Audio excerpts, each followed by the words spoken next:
selalu berpikir rationality. Nah, dianggap irrationality itu bukan hal yang benar gitu ya. Kemudian lompat lagi, apa kaitannya dengan psikologi ya? Psikologi apa bedanya? Karena ini kan sama-sama proses pengambilan keputusan.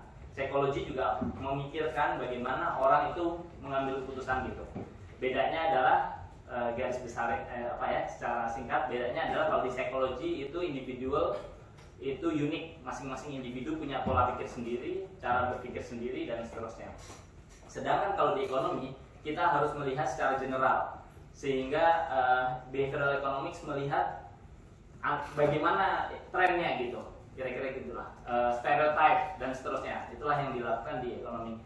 Point of view-nya sama, bahwa cara pengambilan keputusan gitu, beda dengan neurologis dan sejenisnya itu sedikit berbeda.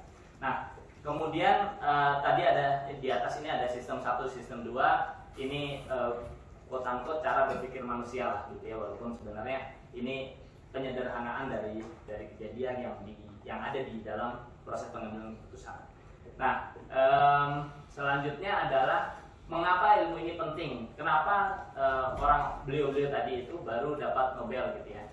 Karena baru bisa membuktikan irrationality itu betul-betul ada. Cara pembuktiannya bagaimana nanti saya sampaikan secara singkat. Tapi pada dasarnya ketika kita bisa membuktikan apa yang diomongkan, itu menjadi hal yang sangat penting gitu.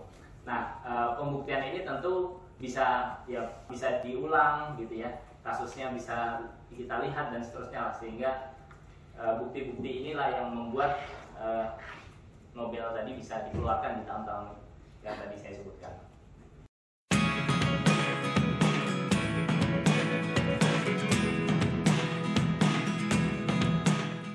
Waktu yang irasional, tidak selalu kita itu rasional gitu ya. Tapi untuk memahami itu supaya konsekuensi apa ya yang bisa kita hadapi gitu ya. Jadi guest lecturer yang kedua ini Pak Abdul Luki Sofiul Azim, doktor ya.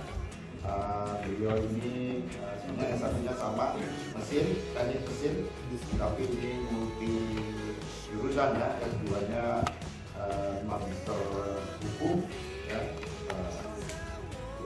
Nanti waktu sekolah dulu bilangnya di hukum.